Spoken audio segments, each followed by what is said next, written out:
नमस्कार दोस्तों, स्वागत है मेरे YouTube चैनल में। तो आज के इस क्लास में हम पढ़ेंगे जनन। तो सबसे पहले मैं अपना इंट्रोडक्शन क्या करवाऊंगी, मैं अपना प्रचार कर देती हूँ। ठीक है, मेरा YouTube चैनल, इंस्टाग्राम चैनल, एक और YouTube चैनल है जिसमें मैं ब्लॉग बनाती हूँ, इसमें मैं पढ़ाती हूँ। आप लोग सभी जगह मेरे को फॉलो करिए, ठीक है। अगर मैं आपको अच्छी लगती हूँ तो मेरे ब्लॉग, जैसे कि है ना कि मैम अच्छा पढ़ाती है तो मैम के बारे में और जाने, तो मैं ब्लॉग्स बनाती हूँ। एक और चैनल है, डिस्क्रिप्शन में लिंक है फेसबुक यूट्यूब का, ठीक है। रील्स वगैरह इंस्टाग्राम पे भी अपलोड होता है, मोटिवेशनल वाला, ठीक है, जो कि आपकी पढ़ाई से ही रिलेटेड रहता है। और यहाँ पे हम पढ़ेंगे अध्याय 7 कक्षा 10 का, ठीक है, कक्षा 10वीं बोल सकते हो, मैट्रिक एग्जाम, ठीक है, जहाँ पढ़ेंगे रिप्रोडक्शन जनन। आप अगली क्लास में जाइएगा 12th में, तो अगर बायोलॉजी लीजिएगा तो इसके बारे में बहुत ज़्यादा डिटेल्स में जानिएगा, ठीक है। यहाँ पे आपके सिलेबस पढ़ाया जाएगा, क्लास 10 का सिलेबस, ठीक है। जनन क्या है, यहाँ पे सबसे पहले जनन पढ़ेंगे जनन। तो हम पढ़ेंगे, देखो इसमें टॉपिक मैं पहले परिचय करवा देती हूँ। इसमें सबसे पहले हम पुष्प में पढ़ेंगे जनन, ठीक है। पुष्प में लैंगिक जनन, पुष्प में लैंगिक संरचना के पुष्प में पढ़ेंगे, ठीक है। उसके बाद ह्यूमन में पढ़ेंगे जनन, जैसे कि पेड़ पौधे में भी जनन होते हैं, कैसे जनन करते हैं वो पढ़ेंगे, और मानव जनन कैसे करते हैं वो पढ़ेंगे। यहाँ पे सबसे पहले हम पुष्प के बारे में, पेड़ पौधे के बारे में जानेंगे। जनन क्या है, इसका मतलब ये बेसिक सा है, पहले समझ लीजिए, बेसिक सा। यहाँ से भी क्वेश्चन बनेगा, क्वेश्चन यहाँ से भी बनेगा, ठीक है। जनन क्या है, जनन वह प्रक्रिया है जिसमें जीव अपने समान संतति उत्पन्न करता है। संतति का अर्थ क्या होता है, अपने समान संतति, बच्चा जिसे बोलते हो, ठीक है। तो पेड़ पौधे का भी तो बीज होता है, बीज से नया बीज उत्पन्न होता है ना। तो अभी तरीका मैं समझाती हूँ। जनन पहले ये समझ लो, अपने समान संतति उत्पन्न करना, ये अभी समझ लो, ठीक है। दंपत्ति का अर्थ होता है पुरुष और नर का जोड़ा, ठीक है, उसे दंपत्ति बोलते हैं। और संतति क्या होता है, उसका बच्चे, समझ में।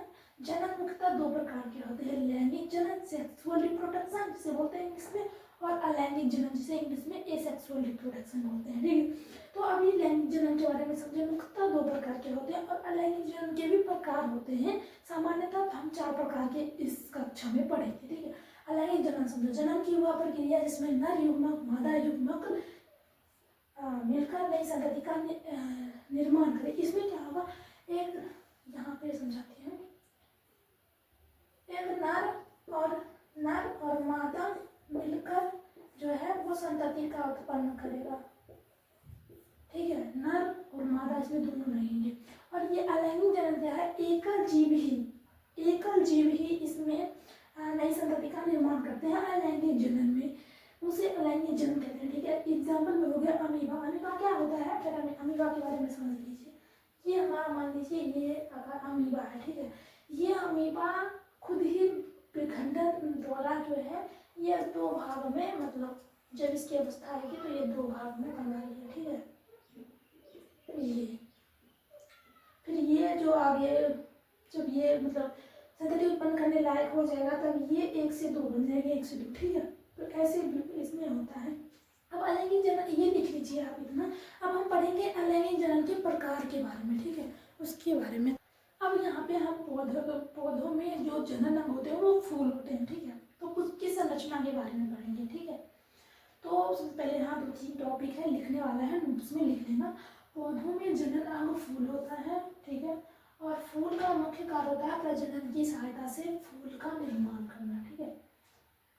फूल फल और फूल बनते हैं, उसके बाद फल बनते हैं, फिर फल के बाद जो उसमें बीज होता है, ठीक है। फूल के अध्ययन को हम एंथोलॉजी बोलते हैं, ठीक है। और जब फूल की खेती को ना हम फ्लोरिकल्चर बोलते हैं। और सबसे बड़ा फूल जो है वो रैफलेशिया है, जो कि इंडोनेशिया के जंगल में पाया जाता है, लिख लो, इंडोनेशिया के जंगल में पाया जाता है। अब यहाँ पे हम पढ़ेंगे फूल की संरचना बनाएंगे, ठीक है। यहाँ पे सबसे पहले ये पंखुड़ी, ये आ गया, तो पंखुड़ी,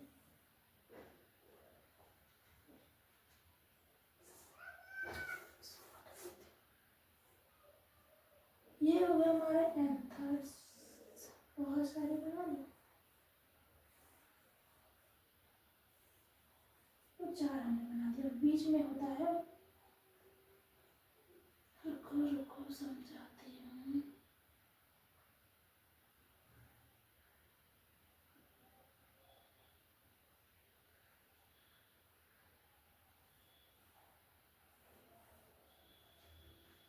बोलते हैं दल, या पंखुड़ी बोल सकते हो, पंखुड़ी, ठीक है।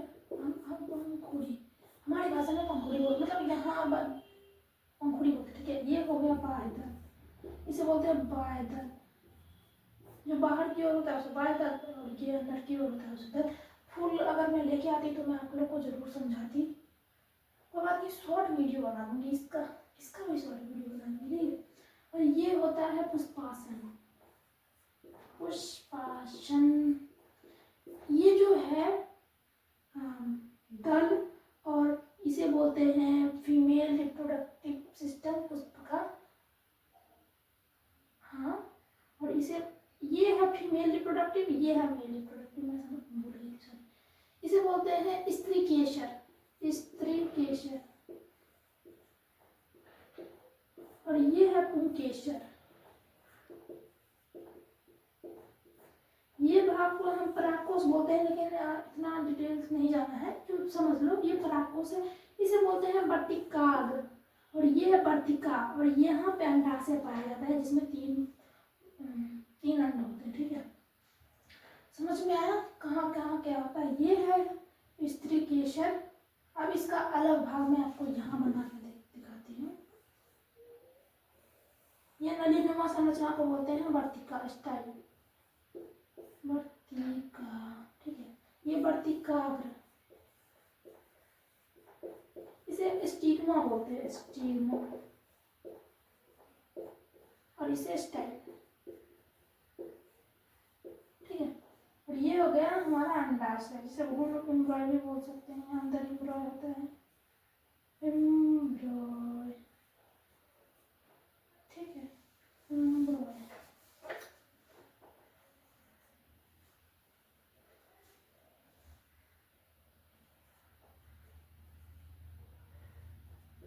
ठीक है, चलो।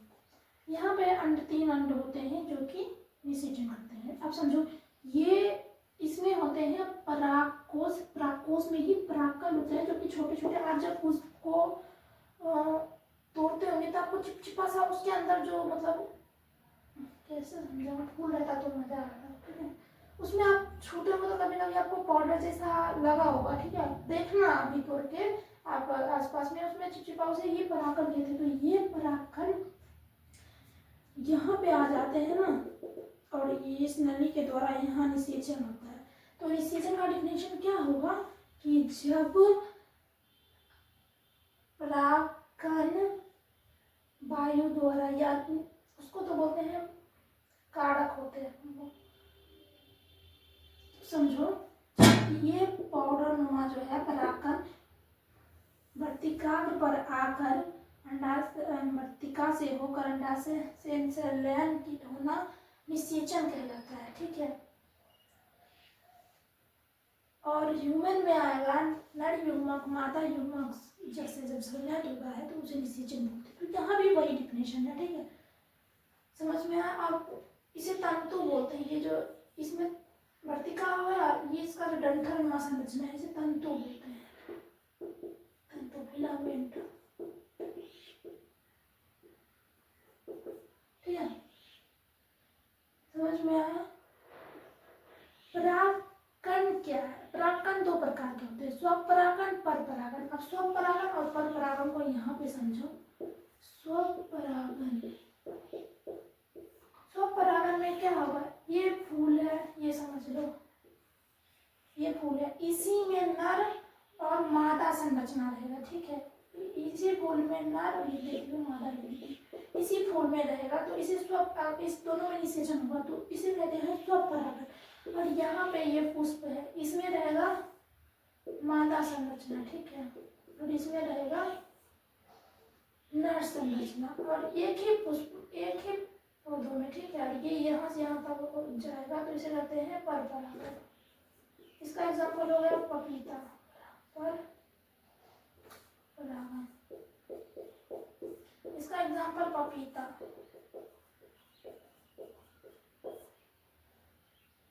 ठीक है।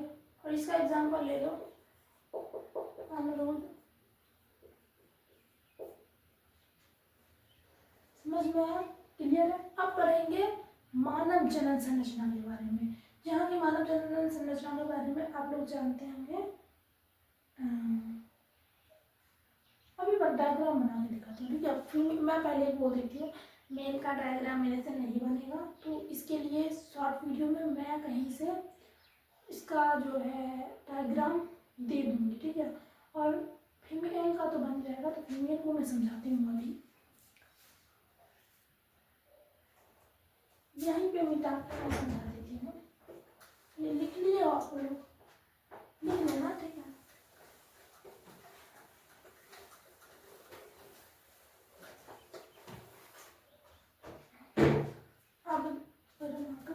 यहाँ मानव जनन तंत्र के बारे में, मानव जनन तंत्र, यहाँ पे माता जनन तंत्र पर सबसे पहले माता जनन तंत्र पहले संरचना बनाएंगे, ठीक है। इतना भी अच्छा नहीं बनेगा।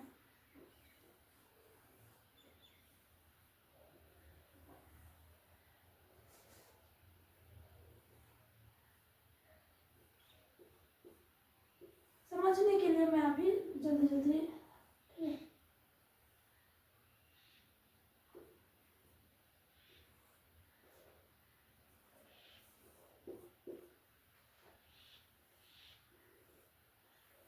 ये 3 परत से बने होते हैं, मायोमेट्रियम, एंडोमेट्रियम, पेरीमेट्रियम, ठीक है।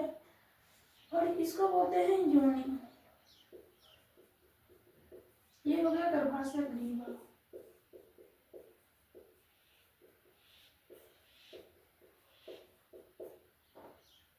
ये हो गया फैलोपियन ट्यूब, जहाँ निषेचन होता है।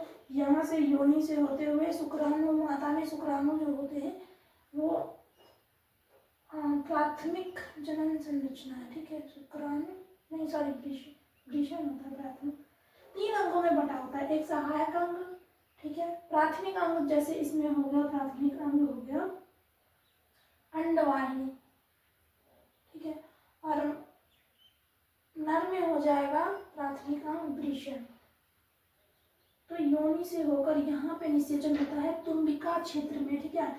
ये सबसे मेन चीज है कि अंडवाहिनी का तुम्बिका क्षेत्र में, अंडवाहिनी, यहाँ तुम्बिका क्षेत्र में,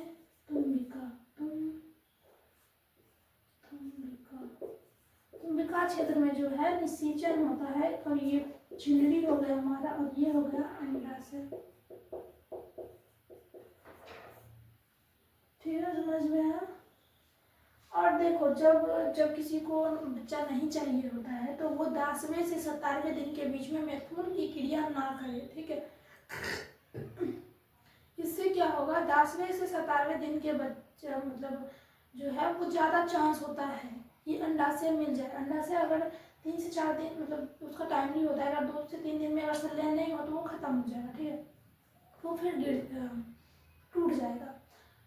तो शुक्राणु 10वें से 17वें दिन के बीच में अगर निषेचन हो गया तो गर्भधारण की ज़्यादा चांस होती है। अगर किसी को बच्चा नहीं चाहिए तो वो ऑपरेशन कराते हैं ना, आप गाँव गली में सुने होंगे कि ऑपरेशन करा लिया उसने, ठीक है, सब बंद करवा लिया। तो मनुष्य थी, क्या बोलते हैं, नर में भी होता है और मादा में भी होता है। जो मादा में होता है उसे बोलते हैं ट्यूबेक्टोमी। ये क्या करता है, ये अंडवाहिनी को काट कर बांध देता है, तो इसे बोलते हैं ट्यूबेक्टोमी, ठीक है। यहाँ लिख लो, फीमेल में ट्यूबेक्टोमी होता है।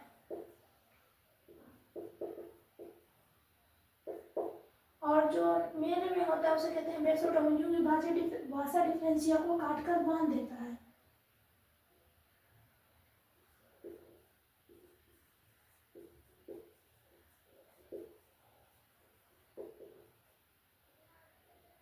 वेसोटोमी लिखना था ना यहाँ, वेसोटोमी।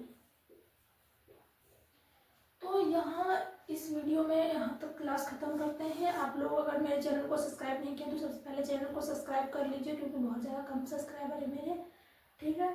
और इंस्टाग्राम पे नहीं फॉलो किया तो वहाँ भी फॉलो कर लो, फेसबुक पे फॉलो करो, टेलीग्राम चैनल में जुड़ जाओ, ठीक है। टेलीग्राम चैनल में जुड़ना जरूर, और लिंक है हमारे डिस्क्रिप्शन बॉक्स में।